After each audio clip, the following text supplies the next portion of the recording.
Mr. Mohan Krishnan from IMRB, the chair for the session, onto the stage. Mr. Krishnan, please.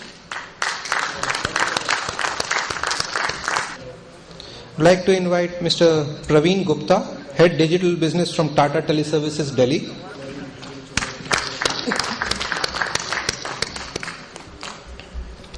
Mr. Rajdeep Dua, Director of Research and Development at VMware.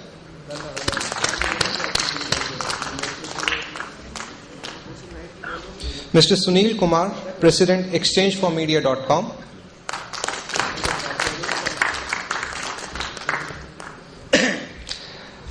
I would now request Mr. Krishnan to initiate the discussion. Over to you, sir.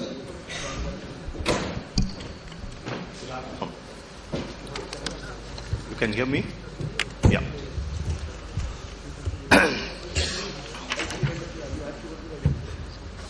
So I have with me a very eminent panel, people who have quite youthful experience in the flavor and marketer's flavor. That means understanding consumer as well as the technology behind it. So therefore we are going to get a little more insight in digital area from a technology. And definitely the least, not the least, the most important person here, the publication representative, and also somebody who has a lot of experience in the traditional media, which is radio, as well as the client media agency view, who is seen from a bird's eye view, client's perspective on client's problems. And of course I'm going to just moderate here as a researcher. Before we start, I thought some of you might not have a background in looking at India or emerging market data. So I will quickly go through 3-4 slides, if you don't mind, and this is just to set a context, and I'm not going to add any value judgment on this. And this is from a study that keeps going on for the last 14-15 years in India. I picked up a few other slides. If you see, this slide tells you something about how emerging markets are really driving this digital space. The top 6-7 countries you can clearly see are all from emerging markets. The amount of growth that you see, the amount of consumers that are online is baffling. I'm really a mind-boggling amount of growth that we have seen.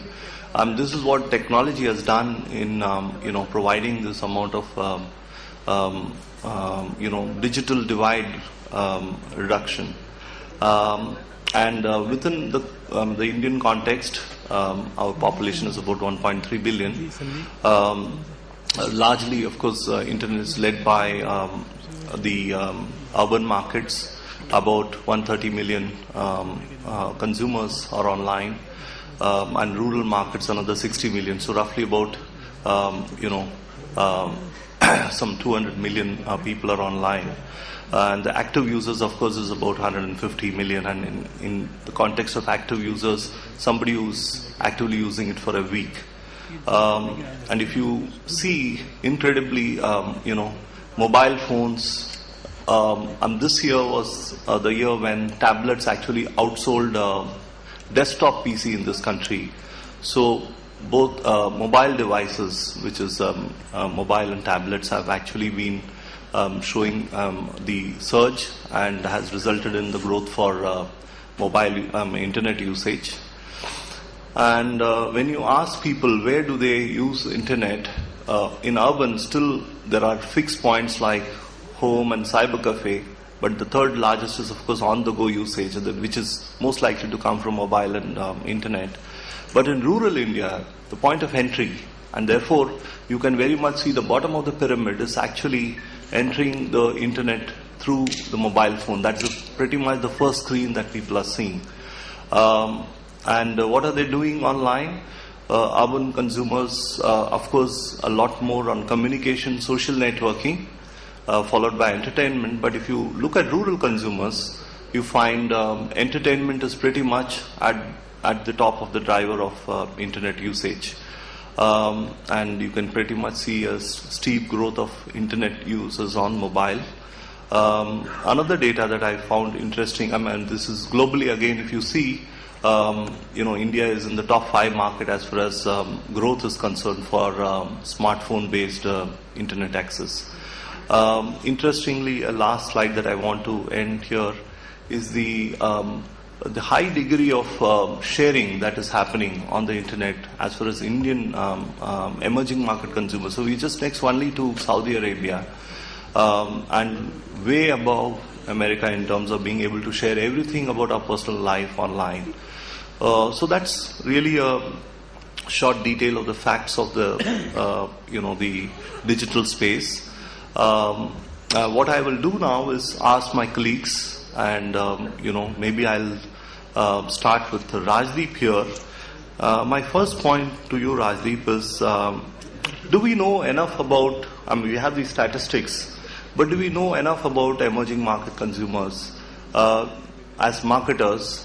Or are there something that is niggling in your mind that that tells you that maybe we just hardly started even sensing about these consumers? And this is especially critical when we are looking at it from a marketer's perspective. If we have very little insight into what emerging market consumers are doing on the digital space, how are we going to engage and how are we going to promote ourselves? So, you have any perspective? So, thanks.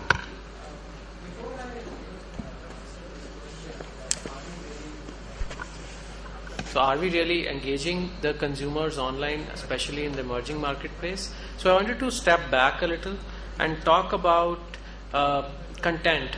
So if we know that content is the fulcrum or pivot around which all the online conversations happens, right? So this content from a marketeer's perspective, so marketeer is for an enterprise, right? He might be marketing a service or a product or a combination. So the first place where content is going to be placed online is owned content, or it's going to be called owned digital media. For example, you might have a website, or you might have some kind of a service related to a website which you have put online, and you are basically engaging with consumers in that context of that website. Now, another important thing to note here is as and when the social media came into picture, so we had this concept of social widgets, something like what is called Facebook Connect or Google Friend Connect. So what this will do is on your owned property, you will embed these social widgets, and they will trigger the online conversation with the consumer. That is the first strategy which most of the publishers are taking today. It's whether in the emerging market or emerged market, right? And we'll come to differences on how these things vary as we go deeper. Second is the paid content. So Facebook, LinkedIn, all of them have paid pages which an enterprise can buy, and then they can start engaging with their users through their social network. Now, there's a very interesting thing which came into picture. I remember a few years back, Google started this movement called Open Social. So there's a concept of walled garden approach for social networking, right? So a Facebook or LinkedIn will never share their social graphs, and so you will not get a holistic view of the social community, right? So if you have to engage with that social network, you basically have to build paid content specific to that social network. So that's a problem for marketeer, because you get a very siloed or walled garden approach to engaging online social communities. And the third part is earned content. Earned content is the most important one, and this could actually be happening on owned website, or it could happen on paid content, or it could happen on a third party site. So for example, in India, mouthshut.com is very popular, where consumers go and they talk about things which have gone right or wrong for a particular brand or service they have consumed. Now, how do you, as a marketeer, how do you take this content and analyze it and try to build some pattern or sentiment out of it? Now, why this is difficult? So there are two angles. One is that it's unstructured data. So there is no structure in the blog or the comments people are posting, right? And even the profile will have very less information, so you cannot really tie in a consumer's profile to the kind of feedback he's being. So how do you do consumer segmentation especially in a earned media scenario where it's a third party site, people are conversing about your brand, and how do you basically make sense? And especially earned media could also be siloed. So you'll have multiple points. People will be talking about your content on Twitter, your services on Twitter, right, on Facebook, on Mouthshut, and so on. Now, as a marketeer, the biggest challenge today is how do you get a holistic view in addition to the CRM data, which of course you have. It's like a traditional feedback which you get about your consumers. How do you marry traditional CRM data with this new social earned media data which you're getting in? Now the problems specifically become more for emerging markets because in West at least we have the right kind of skill set in place. So as unstructured data has grown, a new kind of field has started off which is called data science. So there are data scientists available which you can engage with, or most of the organizations are hiring, who can bridge the gap between a technologist and a marketeer. See, marketeer, he basically wants to get a sense of about all this data which is getting generated. Technologists will build the tools and the platform, but you need to get somebody who can analyze and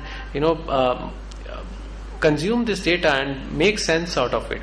But in emerging markets, this field of data science or the skill sets which are required to consume and make sense out of this unstructured data is still not there. So there is a big talent gap which we are finding in emerging markets. And another problem today is that the landscape of content is much more heterogeneous, especially in India, right? We have content which is in different languages, and especially mobile is much more important in emerging market as compared to US because it's the first device which any household might have, or it might be the most important device. And the kind of screen sizes you'll see and the heterogeneity in the kind of devices you'll see here will be much more. So US is mostly certified Android devices or iOS device, right? Here you'll find a lot of uncertified devices. Now how do you bring that kind of uniform content to all these uncertified devices? Because content is the context in which a consumer is going to interact and then provide feedback about your service. So I think these are some of the challenges. As we go on to the panel discussion here, we'll talk more about it. It's wonderful. You shared three different perspectives, as I can see. One is on the technology aspect of the challenge that is emerging vis-a-vis the context of different types of content. The other point that you mentioned is about the talent deficit that is there in organization. And the third one that I felt was this whole interface of the mobile devices coming in. We will handle each one as we go along. What I'm keen to hear now from Praveen is two very different perspectives on these aspects, and maybe you can touch all three of them, or we can sort of go one at a go. I want you, as a telecom service provider, how do you look at this whole emerging digital consumers as you offer your service, as well as an organization which has to run itself? How are you using all this? So, you can look at it both ways, because you're also a service provider to many other marketers who would be wanting to use you for various opportunities. And both perspectives would be very interesting, because you're in the sort of interlinkage of these two perspectives. And yeah. Thanks, Mohan.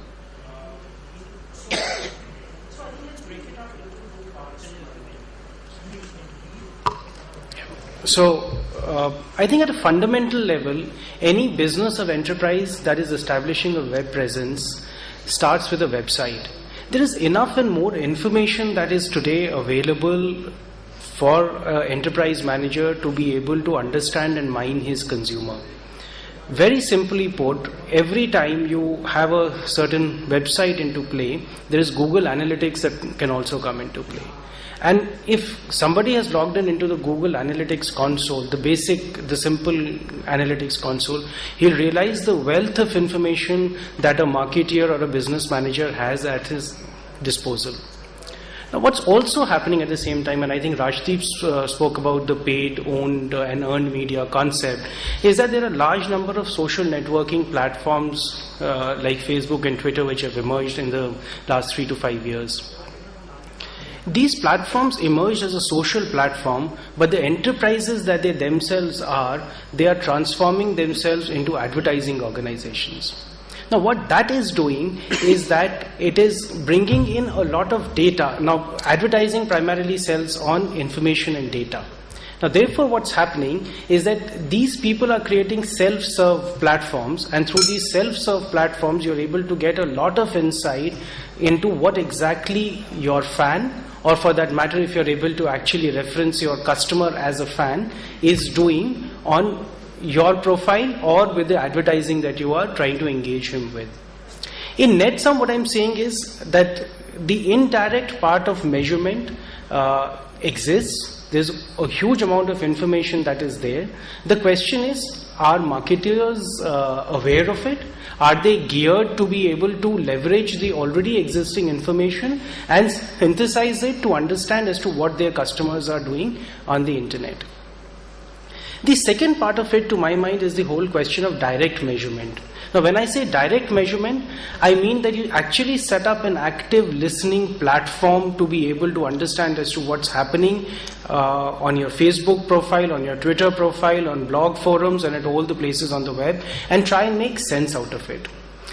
To my mind, the latter presents huge amount of challenge to organizations in terms of being able to absorb the sheer volume of data that's actually coming in. Dashboards are fine, but at the heart of it, there's a certain consumer understanding that the organization has got through a formal market research or a business intelligence process. Now, all of a sudden, the information and the data that you see, and it's huge amount of data and it's coming in real time, starts conflicting with this particular information that's there. So how do organizations build capability to be able to marry the offline market research data or the consumer data that they have got with this online data and create something which then becomes actionable? Otherwise you get into a data paralysis mode. You're forever conflicted in your mind as to which of the two is really correct. And that, I think, is the biggest challenge, the way I am seeing it for organizations in terms of being able to leverage the information that's already existing there. So is there some way that people are able to begin to link them? Yeah, so attempts are now being made to link them, and I think in a large measure each one of the social platforms are now trying to do that. So this whole concept of linkage of a social to the CRM is really the first step in that direction, really. So yeah, so that's why I'm keen to know, in a telecom provider context, you own your customer, you pretty much know he's having his mobile, and therefore are you in some way able to see the linkage of internal and external, so CRM data with their social data? Are you able to begin to see that convergence? Yeah, sure. So huge amount of convergence happening there. In fact, almost about 8 to 9 months ago, we piloted this project. We call it hyper-personalization, really. Now, what that essentially means is that because there is a certain unique identity, which is the customer mobile phone number, or it may also be the email ID, we get the customer's KYC details in terms of his enrollment process. So it could either be the customer phone number or the email IDs. Now those are the two things that you give Facebook when you actually log in or when you create a profile. Now what we have is that we have that information available for our sets of customers, and what we have started doing is that we have started referencing our customer data, the email ID or the phone number, with the phone number and the email ID that the customer has given to Facebook, to be able to identify the unique set of customers who are our customers, and they are there on the social networking platform. At another level, the brand engages very heavily on Facebook and social media to build equity and connect. So there are certain groups of people who are connected to you as fans or likes, as they call it, but are not your customers. So at a very simple level, what you have done is that you have created two sets of targeted marketing groups. One set who is actually your customer, may or not be your fan. So therefore, as an engagement strategy, you might actually want him to become a fan so that you are able to give him more information and engage with him more closely. And at another level, somebody who likes your brand, has a certain affinity to you, but is not a customer, and to be able to run a targeted program to him to make him your customer. So I mean, that's really an example that I could give here. Okay, that's quite interesting. I think we should sort of come back to this a little later when we talk about mobile marketing. Sunil, you heard the perspective with a little bit of technology, impact on how this is shaping, and you heard about, a practitioner's view. What I would like to hear from you is somebody who's seen traditional media grow, are people sort of so, I'm tunnel vision that, there is this one group that is digital based and another group that is never the twain do they meet sort of situation. The second is, you heard the technology perspective, you heard the, user perspective, practitioner perspective. As somebody who has seen from a publication, a bird's eye view of what's happening, what's your take on how people look at this medium? You're talking about the marketers. Yeah, correct. Technology, as we can call them. See, as a publication, as a portal now, we study marketers' behavior as to how they use various marketing communication tools for marketing purposes. So one thing is very clear, that each marketer has to decide or decides one's tools according to the product category he is in, right? There are products which get searched online, get bought online, say a cell phone or other such devices can be, you search for them, but obviously you don't buy cars online, right? You do not buy Coca-Cola online, you do not buy chewing gum online, right? It's not possible because the numbers are huge. So one thing is that each marketer would choose one's digital tools, let me call them, because what we do know is it's not really a medium. It would be, undermining the power of digital media to think it's media. It's actually everything that's digital is a marketing tool, right? But to have an overview of it, marketer would look at it in 3 to 4 ways. One is, of course, the buzz about one's brand, which is, you can call monitoring that's happening, right? How people are talking about your own brand and probably about the competition. You would want to use digital tools to understand the trends that are there, socioeconomic trends, how consumers are behaving, what they are buying, what they think, what the issues in their lives are, right? Because remember, customers never talk about the product directly. They're not even capable to talk about it. And consumers are not experts. They're essentially irrational people, right? I say, I love Coca-Cola. They would never tell you why I love Coca-Cola. I mean, besides the point that there's nothing to love about Coca-Cola. It's just an emotion that you're carrying, So, in fact, that's the point. When I saw this topic about listening to consumers in a digital era, I thought we should cover more somewhere when not to listen to the consumer, right? We can take consumer only as seriously as we can, right? Of course, for any deeper things, you have to go to Mohan for market research, right? You really have to understand. No housewife is ever going to come and tell you, why I like this cooking medium? Because it's good for my family's health, it's good for this, I make good samosas with this oil. It never reaches that level of conversation, no matter what the medium is. The challenge for a person in liver or anyone who's selling cooking medium is to understand what the housewife's mind is, or why she uses the detergent that she uses, why she gives a certain nourishment drink to her children that she does, right? Not likely to happen for several years, because they don't open up. They don't need to. They're very private people. Right? Nobody's going to say, I like Boost over Bournvita over this because I saw a TV commercial which said Bournvita helps your daughter do well in sports. Right? That's what advertising does. That's not what the consumer thinks. Right? So trends is another thing that they study for. Third is, of course, they see opportunities. If there is an opportunity for me to create a new product, is there a kind of credit card that I can introduce? Is there a kind of device I can introduce to solve this problem that people are talking about? Is there a website that I can create that people are talking about? So a lot of times they're able to find solutions within the existing media that exist. But increasingly, right, you refer to one of the how content is created. Marketer wants the content to be created tailor-made for his brands or his markets, right? One of the earliest example in India was when Silk created Gang of Girls, right? And they didn't talk about shampoo, right? They obviously didn't need to talk about shampoo. They just needed to connect it with young girls who were, teenage girls who were just, getting this thing about looking good. But they thought it's not just about looking good that we can talk to them if you have to sell them Sunsilk. It's everything else that a young girl aspires to, be it education, be it sports, be it this, be it that we have to talk about, right? And of course, there are increasing number of examples of that every day you have a site created which talks content which is relevant but not connected, right? That's the phenomena that people are using. Because you just have to buy into the person's life, right? You can't really go and say, buy my product. I don't think digital is really doing that, right?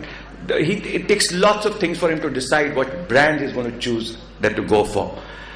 So these are the three things, I think, and the fourth, if you want to see competition, but then it will come in opportunities that, if you see competition being bashed up for something, that's also a lesson for you to know, listen, don't do that, because if you go bad with your service, or if you go bad with your delivery, if you do this, then it's not going to be happening. So these are the things that brands are, or the marketer is using digital media for, which is very different from existing ones, right? They want to see, and by the way, the appreciation in the marketer's mind is pretty good. He knows that digital is not a medium, right? I have to see my customer and create a platform. Of course, if he has to use Facebook or Instagram or something else, he's capable of using that. But he knows that that's not going to work for him. Right? Can I take a couple more minutes and give a few more things? What's happening is that technology or digital technology is changing the product usage in some categories, which is very, very interesting. I see somebody recording this device with the iPad, which is fantastic. But what's happening is Canon's horror and to Nikon's horror, they realize that with the coming of social media, people are using Canon to upload pictures, changed the way people used cameras. From a time when you used cameras to preserve memories, it now became a device to have pictures which are just to be uploaded. The moment you've uploaded the pictures on the Facebook, it's over. So camera actually became unimportant in a consumer's life. So if Fuji Films is not there anywhere, if Olympus is not to be seen anywhere, it's because of the fact that the medium has finished them off. Rather than they thinking that, oh wow, now that people upload pictures, people need to do a lot more with the camera. Of course, there was the mobile cameras in the mobile which changed that. Because now you need camera just to do that. You obviously don't get prints made. You don't have pen drives or hard disks full of pictures of that. So the very idea of pictures for memory has changed from pictures for uploading. Right? Let me stay with these 2 points. I'll come with more later when one permits. No, definitely that's very interesting perspective on cameras. I just want to throw this question to all of you. When I summarize, what I see is that I think we are beginning to grapple with this whole idea of understanding consumers online. We are also trying to get a little more clearer picture of what we want to do with the digital medium as far as the Indian marketers are concerned. We hear a lot in various forums about mobile marketing. Now, what is this animal called mobile marketing? Is it different? Is there something more evolutionary about this? And surely, of course, the data does say that a lot of people are accessing internet on mobile. So what has this got to add to the arsenal of a marketer, or is that one more confounding variable to his problems at hand? Yeah, any one of you? Yeah. So I think the whole expansion of internet into the small screen, as I call it, is extremely interesting for two primary reasons. From a pure information perspective, not only do you know more about, I think the location of the consumer is the first tangible extra input that you are getting as a marketeer, which you have never got, and you can get that real time. So this whole bit of check-in, it hasn't really taken off in India in a big way, but surely will at a certain point of time. The principal bit about being able to track and be able to therefore give customer information, search, comparison, real time, where he is, I think is going to fundamentally change the way products are sold and bought in the marketplace. That is really one big change the way I see. So that's a good point that you brought about geolocation, and therefore you can use that information. But somewhere earlier, I think Rajeev spoke about Android, the difficulty of identification, and then all over again my mind runs into the Apple way of using apps, bypassing operators. So how does a marketer reach the consumer? Given all these, maybe you can provide a little bit of technology issue, and especially I'm aware VMware is very much working on many things. Yeah, so what are the things that can happen to get this So there are a insight? couple of things. The most important thing, as I said earlier, was the content is the key, right? So how do you present your content? See, like if you own a web app or the same content, you have to translate to mobile, right? So because that mobile app is going to become your pivot of engagement with the consumer. So there is again a question. Most of the marketeers, they want to go mobile way very fast. So what they end up doing is creating a smaller version of their experience online for mobile. But that is not the right approach, because the screen sizes and the screen space available for the user to engage with the device is much smaller. So you need to rethink the whole user experience for mobile. And user experience on a browser in mobile versus native app is very, very different. So as a marketeer, I think it's important to invest in the right UX as well as in the technology to get the content right. And in the paid medium part, the different problem comes into picture, because the screen sizes are so small. So if you have an ad strategy for mobile to reach out to your consumers, you need to keep in mind that the amount of ad space available, and most of it is non-textual ads, right? They could be either YouTube ads on mobile, or they could be even small banner ads. Now, how do you target those categories versus search ads, which are more popular, or social apps on a desktop or a laptop? Now your whole marketing mix has to undergo a change. And plus, if a consumer is engaging with your app on the mobile, so mobile analytics is a different animal as compared to, say, web analytics. So Google Analytics is popular in web, but mobile, there are other players who are actually getting in and can provide you more insight. So choosing the right tools is another important aspect of the whole thing. Sunil, I want to add one more question to you while you can react on the mobile. We keep hearing big data, little data, I don't know, all types of data. So do you think, with all these challenges that people are talking about, there is a lot more hype to it? I do know that there is some pot at the end of the rainbow, or is it? Yeah, when I get your point, your question. See, I think the way it comes to the market, first a little response to what Rajeev said. Rajeev, I'm not the marketer, I'm representing marketers. We run publications on marketing, so nowhere. No, I want you holding a brief understanding. Yeah, I'll come to that. See, Rajeev, you've got to make life easier for me, right? If you keep telling me, I got to this, if you tell me 50 things I need to do to go digital, I have a problem, right? Because I don't have that kind of bandwidth in my life, in my scheme of things, right? Because, as I said, as a large manufacturer, and the larger I am, the lesser bandwidth I have to do these things, right? I sell soap. I sell Lifebuoy at 3 rupees a cake, right? To a villager, to guy who has a feature phone, right? Which I guess is about 60% even now, 70% now, right? I'm talking to essentially to, so as a Hindustan Lever category director, as a Hindustan Lever CM or director of marketing, 70% of my, 80% of my sales is to people who don't have a smartphone, right? They have feature phone, that they do. So I I want to use it for some kind of messaging, which I will. But to me, as a marketer, everything, a screen is a screen, right?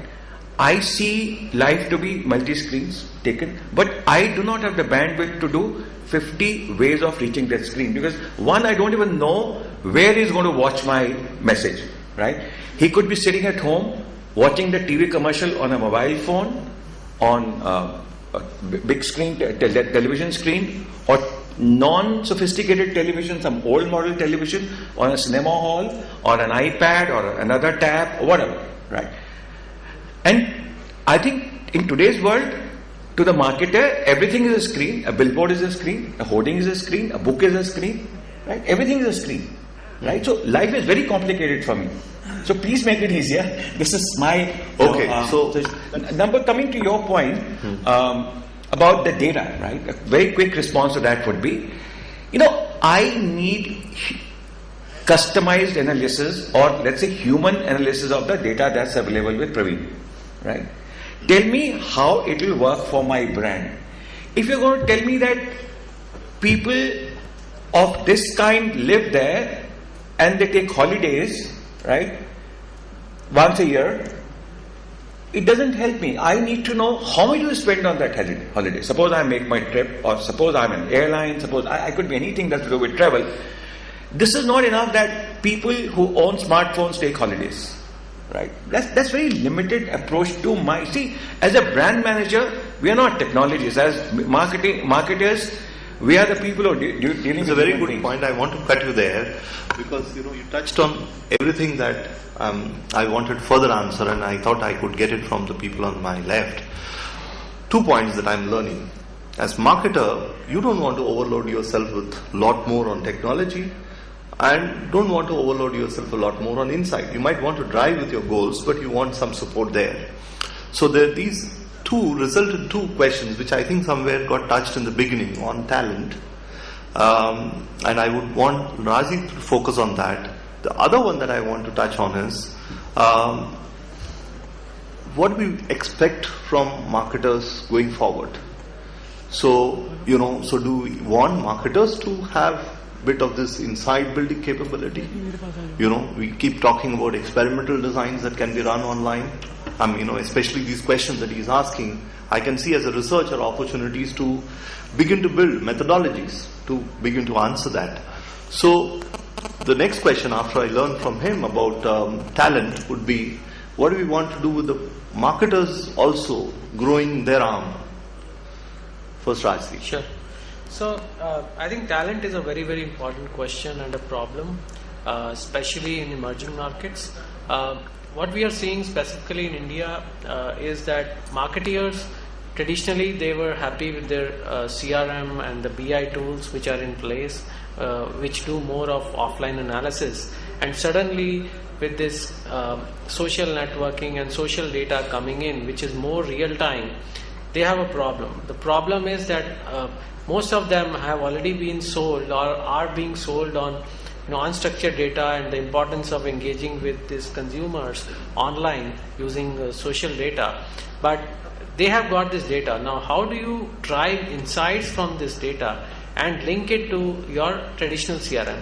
So Tata Teleservices is, I would say, lucky because they have the mobile number, but most of the traditional players, they'll really struggle to link their social profile to a CRM profile, right?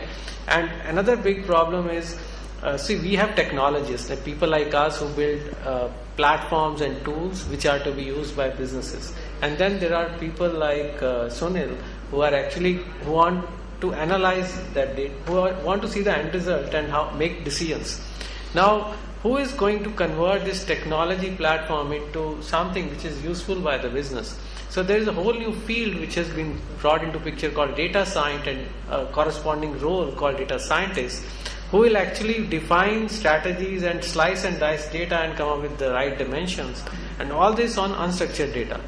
And then how can you do predictive analytics, how you can do sentiment analysis, right? And then feed this information to marketeers to make that decision.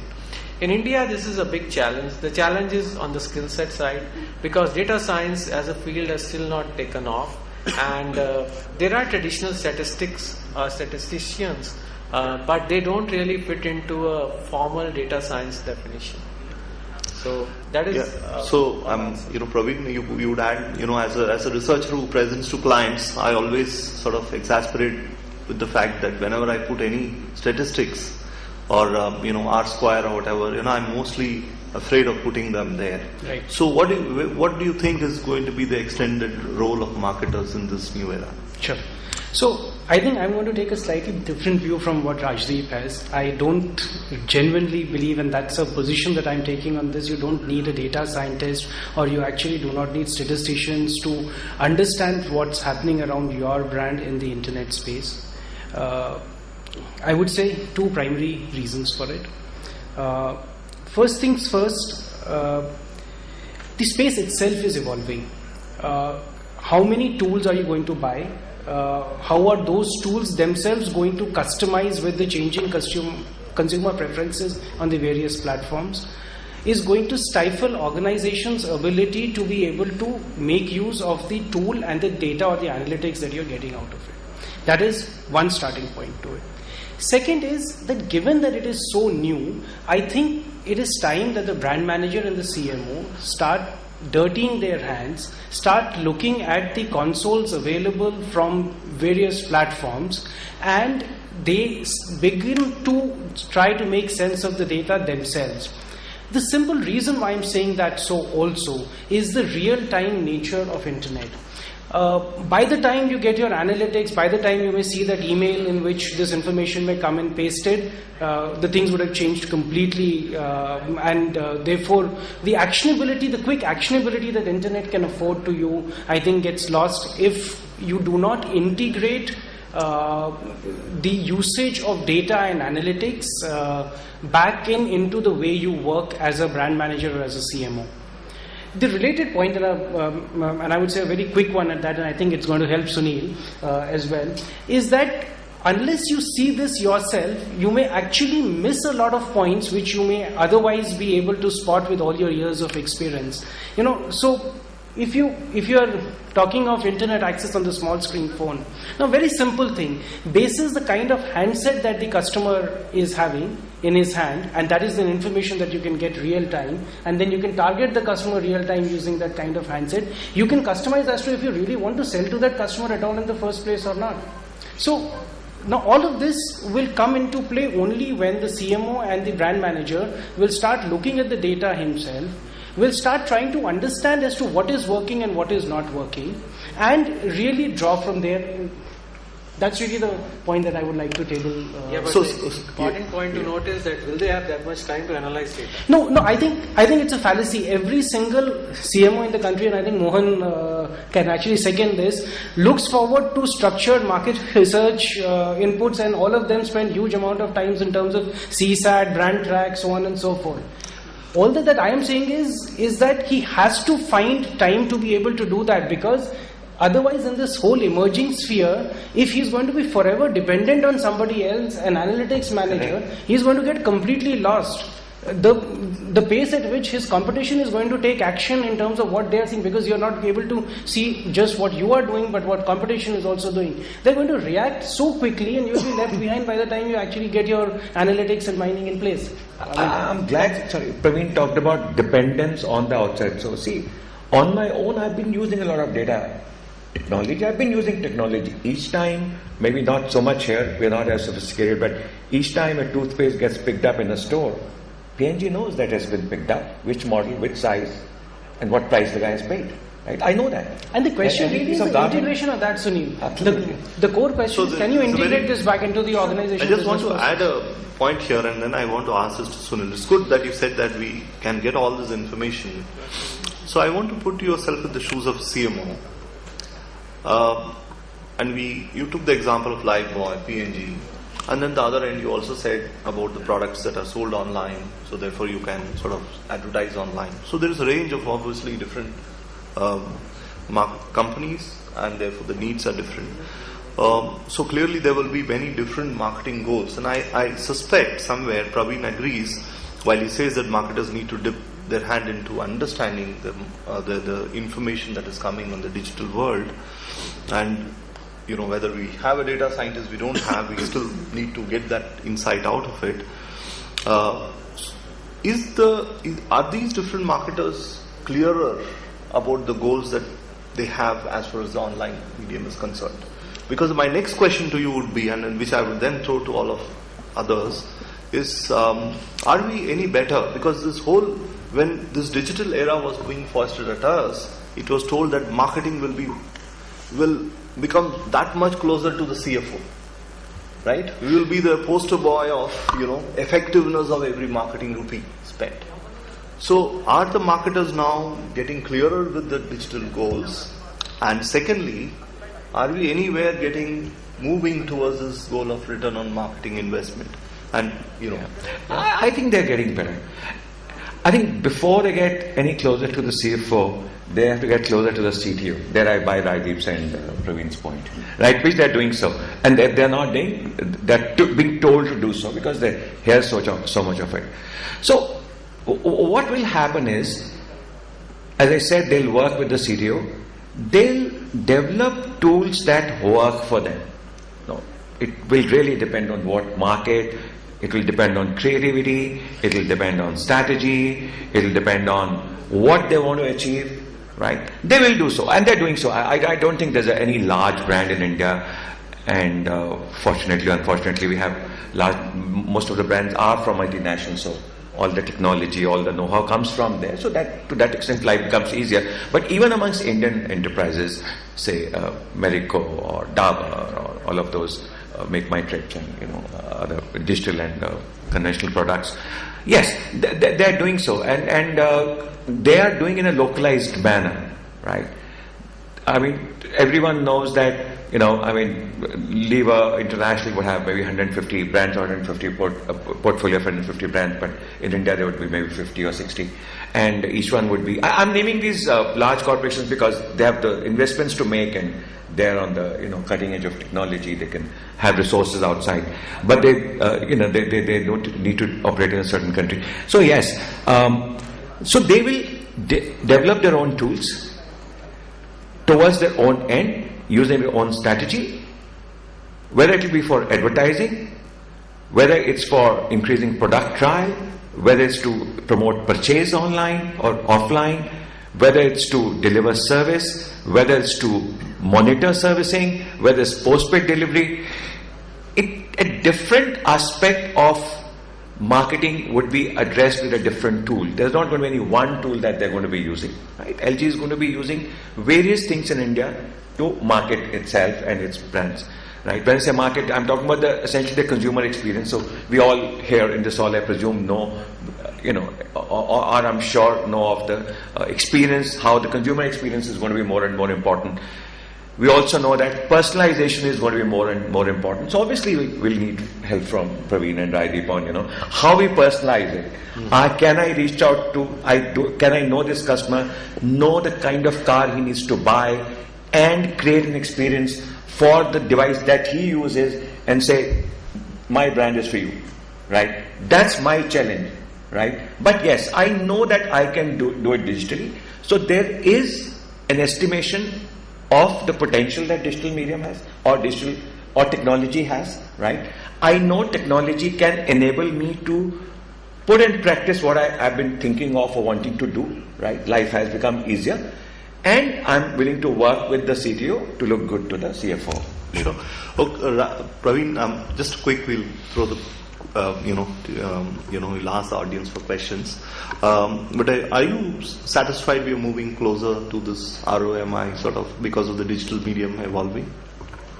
So, I think that's a great question, because I mean that is one question that keeps getting asked at every board meeting, right? So I think there are three parts to the answer, and very quickly.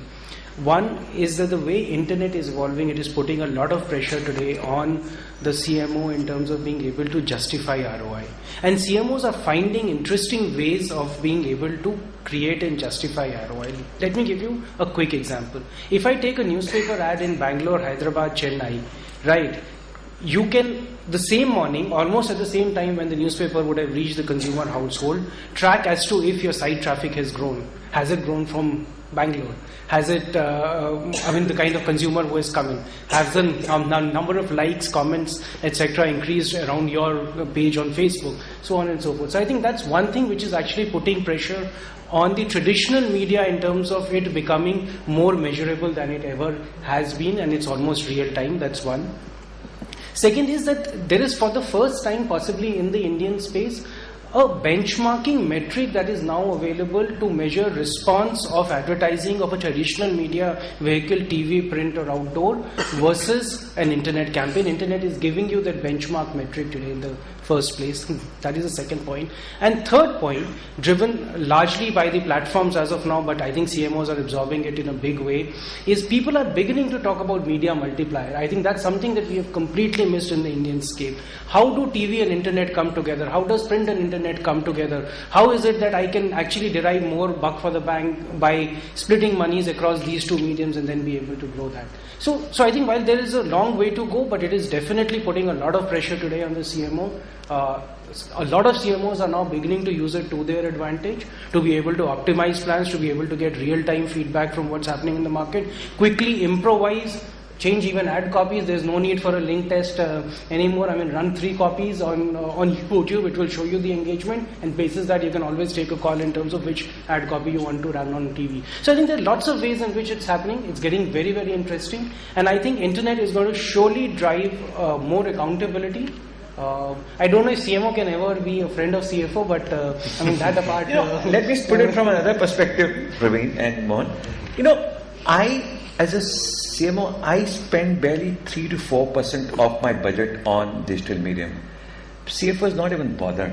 Honestly, there's no pressure on me to be answerable on digital spend. And my worry is if I buy IPL. My worry is if I invest those crores on Big Boss. Big Boss will do well on television or not. In front of those, honestly, my investments on digital are not being questioned as of now. No, absolutely. So that is really the point that I'm making, Sunil. Because now obviously, we hear rumors of people losing their jobs because they invested in IPL and it didn't give the returns that they wanted to give. One brand invested in IPL, the other brand just reduced the prices to the extent that they would lose that money, and the Pepsi CMO had to lose his job. That's a rumor. Unconfirmed, completely unconfirmed rumor. Thank you, Sunil. That's a wonderful note to end before we hand over to the audience, because we need to keep some mystery to keep the CFO away, right? I know your CFO is a problem. So, does the audience have any question? Yeah, is there a hand going up? Yeah. So could you please introduce yourself? Yeah. I'm Sagri Day. I'm a research scholar at IIT Bombay. I'm working on engagement in online brand communities. So when I heard engagement, I would like to understand that how important is engaging customers on these fan pages on Facebook from the industry perspective. And as scholar, when we look at it, what would, as industry people, you would suggest us that we should also look into, so that the gap between the academic and industry is less? Engagement, how important, and in what level do we are?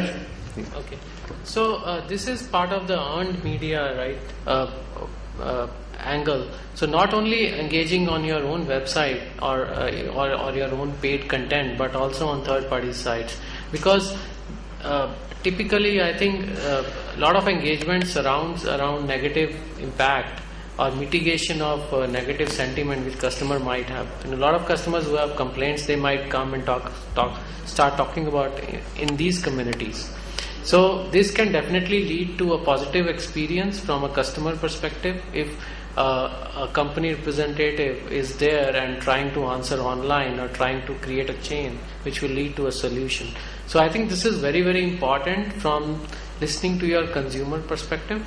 And definitely it is also part of that unstructured analysis which marketeer has to look at, that how are these complaints getting generated and what are we doing, because once he has his data, then he can actually put a team in place to mitigate that effect. And preventing creation of a mob online, there is a new fear which marketeers have specifically around online mob which can get generated, especially on Twitter, and it can really devastate any brand in a few minutes. No, actually, from the academic perspective, like we look into what are the antecedents and consequences, how engagement is taking place.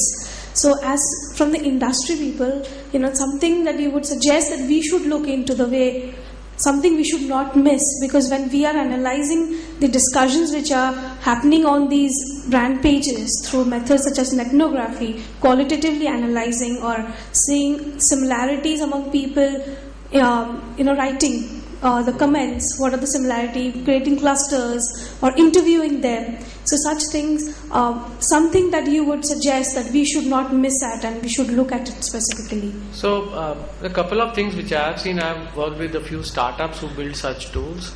The biggest problem today is how do you first segment these customers who are coming online, because they might not have a complete profile, you don't even know where they are coming from, right? Unless they are on a mobile phone. That is one problem. Second is one is creating summaries, right, for a marketeer to know that this is the kind of online feedback we are getting. But will a marketeer be able to drill down? So there are no such tools in the market which can take you from a summarization to the last leaf. So very few tools which can summarize, say, X million of Twitter responses, and if he starts drilling down, can you drill down to the last leaf and actually see the real Twitter comment and then bring it back, or do a cluster within those unstructured data? That is something which we should try to see and if analyze if that will really help in more effective marketing. Thank you.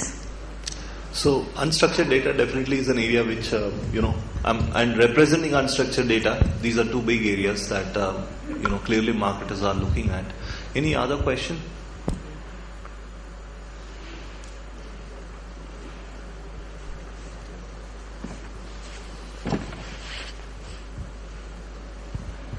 Hi, I'm Sushant Kumar. I'm a student at IIM Lucknow.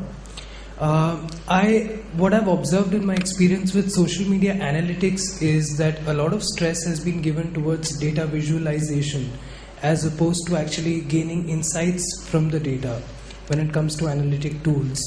I want to know, in terms of unstructured data, what kind of things beyond sentiment analysis and share of voice do you see would be important in an analytic tool? That is one. And secondly, in terms of the interaction between television commercials and the conversations they generate online, for instance, social TV, how receptive do you think brands are into actually using this insight for making a decision? So would you like to take the social? I think it's given the answers, of course. Marketers have to, they do monitor, and they must monitor these conversations, that take place on the content that's there on other media, that's non-digital media. Of course, a different matter. There's nothing that's non-digital in today's world. You don't know where you're going to be watching your next program. Is it going to be on your iPad or your television screen or mobile phone? We don't know, right? So yes, very important to get into those conversations. So that was the second part. What was the first part? The first part was on the insights. We're not getting enough, mostly the focus on visual. I suppose the reason for focus on visualization is that a lot more data programmers or IT is I think where it started.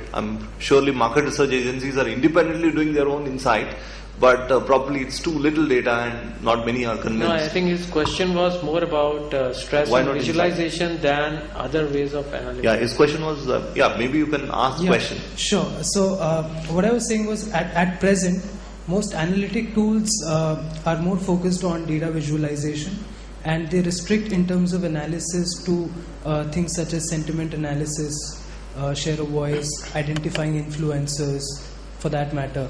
What do you think can be the next stage in terms of evolution of using social data in terms of providing better insights? So, see, there are two things. One is the visualization part, other is the analysis part. Now, visualization part is very important so that a marketeer can see the results of all that analysis. So, typically vendors who are selling visualization tools, they are separate, or they feed on the data which is coming out of analysis. So analysis is generally done either on structured or unstructured data, right? So sentiment analysis is a very small subset of what all is happening, right? Mm-hmm. So larger pie in this space is predictive analysis, right? So it's not only in the consumer space. I think there is another term which is coming up, which is called industrial internet. So you can predict a lot of things in the manufacturing vertical or maintenance vertical, which is being done, analyzed using all these tools, right? Coming to the marketing side, so clustering and summarization is another big area which a lot of tools are focusing on. And once you have done this analysis, right, then this analysis is typically fed into all these visualization tools. Now, can I just add one small point to answer his query? See, essentially, the whole issue has been the spawning of these analytics tools, as they are called in the marketplace. Now, there are two problems per se with analytics tools. One is that they are completely dependent on the platform to be able to fetch any information whatsoever. The platforms themselves are imperfect, evolving all the time. So their ability to provide APIs through which you are going to be able to ever pull in data, which you are going to independently analyze and come to a fresh conclusion with for the CMO or the brand marketer, is next to impossible. That is one part of it. In absence of that, what they have is that everybody has the same amount of information which is available on the of the platform and of the consumer. They are all just trying to represent it in different ways to make their tool look different from somebody else. That unfortunately is the harsh reality of the entire analytics space as it is emerging in social in India per se. Okay. In terms of where to look for, I think the platform analytics, Facebook analytics possibly is the best place to start from if you really want to understand as to what all can be captured about the customer and how it can be presented to a marketer or to a brand manager. I mean, so start with the platform analytics. They are the ones who know their platform. They are the ones who have a wealth of information, and they are now beginning to open up to be able to give that information because they themselves are becoming advertising platforms. So advertisers like us are asking them for that information and data. Sure. Thank you. So if there are no more questions, we can end here. Yeah, there is one last. I hope so.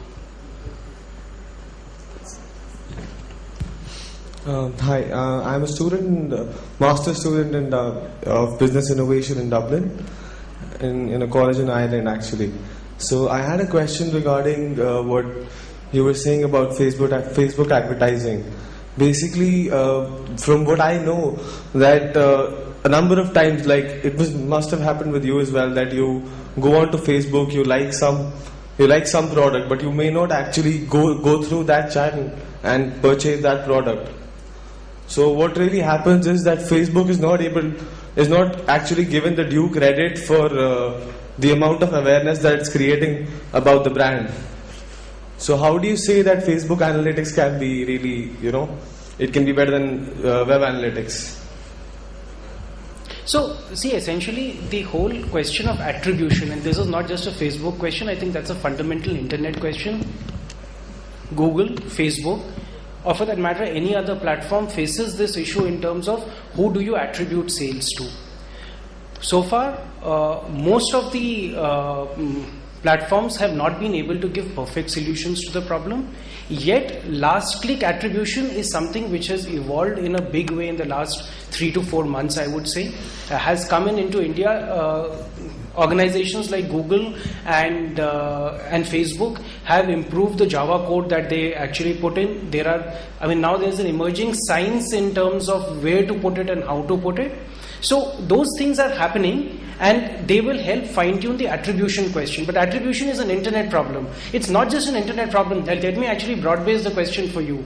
I saw the advertising on television. I also saw it on internet, right? How do you attribute if I've come from TV or from internet, right? So attribution is per se a media problem. That's the first part of it. 2, attribution tools are getting fine-tuned dramatically because competition is now growing between Facebook and Google for the same advertising money.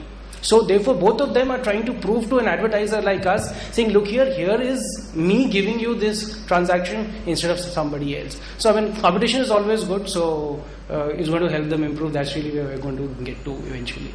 But is it not misleading for an advertiser for now? It is not. Honestly, at a large aggregated level, we keep seeing this all the time. If you draw your funnels well, if you have actually deployed the tools reasonably well, you are able to make out the impact of one medium, one internet platform versus the other reasonably well. I would say with about 80% accuracy as of now. But contrast it to an environment where earlier I did not know that if I ran a TV campaign, did Star Plus give me the conversion or did Sony give me the conversion? So also measure it against that as well.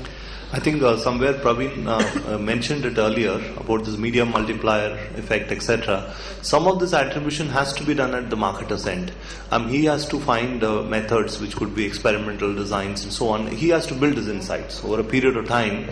I don't think this will actually get solved, because at some point in time, which we didn't touch, privacy and ethics will begin to sort of start putting a spoke in the wheel. I think it will ultimately have to be marketers with the support of market research and researchers like you providing indirect attribution tools. Thank you. Yeah. So, do we have time? Okay, last question please. Yeah. Hi, I'm Ritinjay. I want to ask this question to the whole panel. Like attribution issue, I have seen most of the marketing sciences models, or like if you look at media mix modeling, in a country like India, probably 90% of the reason comes on distribution. Only 2% comes on advertising. So no matter whatever attribution we do, where do we really end up? I don't know that. That's the question. So you want to answer a few? It's a comment, more a comment. I think only Mohan can handle Mrityunjay. So. So no, so maybe the lady. Yes, it's a interesting problem with a difficult answer. Yeah.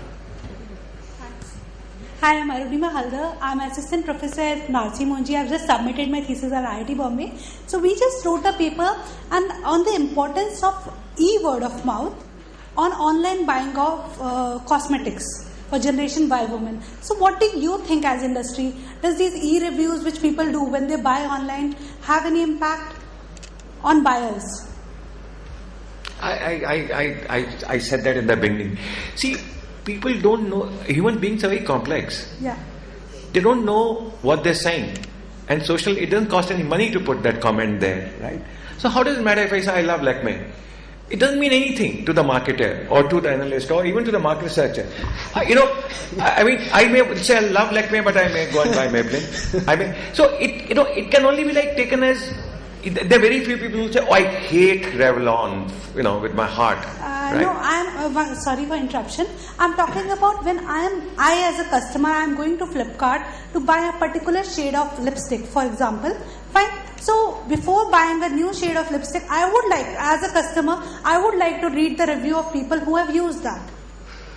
There are 365 shades that Revlon makes, right? Yeah. So you would want 365 shades of opinions into something. Yeah, if there is an opinion. I'm not too sure. Okay, I can give you a research finding data first. One of the reason why Samsung overtook, in European continent was largely because of the large word of mouth that got generated online for product purchase decisions, which model to buy, why they like, etc. So surely in certain contexts, yes, maybe Revlon much less, but I don't know. I'm not. None of us here can really.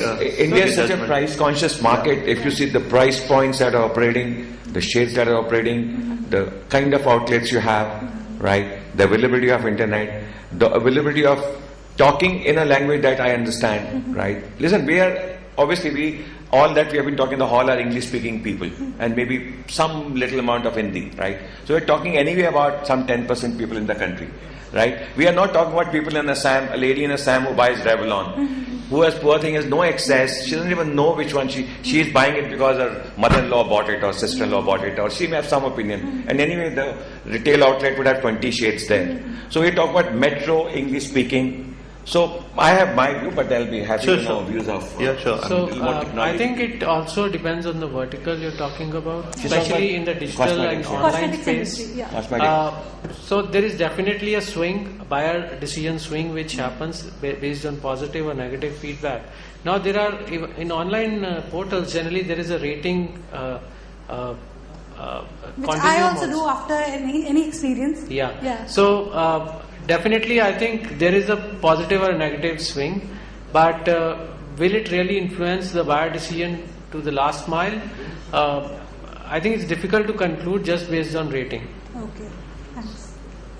Just one small view on that. I think it does make an impact. It does make a huge impact to my mind, but a certain kind of it.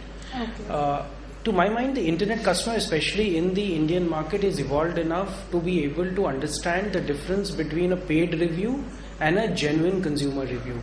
I think what's happening right now, and that's really possibly where your question is stemming from, is that a lot of brands are trying to find an easy way in by getting paid reviews, by paying bloggers to be able to write reviews. It's equivalent of a newspaper actually putting in all the news in it which is paid for, right? Would you actually not be able to make out the difference between a paid news and independent news, right? So I think if the consumer sees it as genuine, emanating from another consumer view, and that's really the whole premise of social media at the heart of it, the word of mouth will have huge impact. At the same time, let's also give credit to the consumer that he's smart enough to be able to make the difference between a paid and an unpaid view, and those are the ones which to my mind don't work. Okay. So I'll give you an example from my past experience. So we were talking to one of the marketeers of a travel portal, and in fact an online e-commerce also. So they had very negative views about a particular type of service they were providing, right? Specifically in cancellation, when you refund the amounts, right? So the feedback was very negative on the third party side. And in fact, there was an insight which he gave that these are all paid for to create that negative sentiment about our service. So it's a very important angle you have to keep in mind. All those comments, they might be actually paid for to talk against your product. Okay. Thanks. Okay, thank you very much. Thank you, audience, for a lively question and answer session. Thank you, speakers. Thank you. Thank you. It was fun. Well, we thank all the panel members.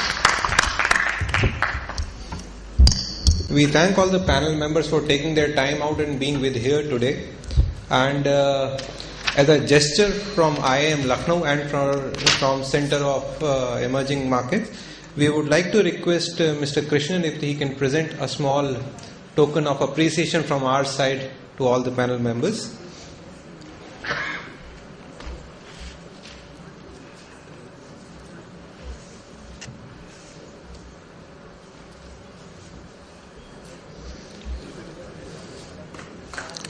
Thank you, sir.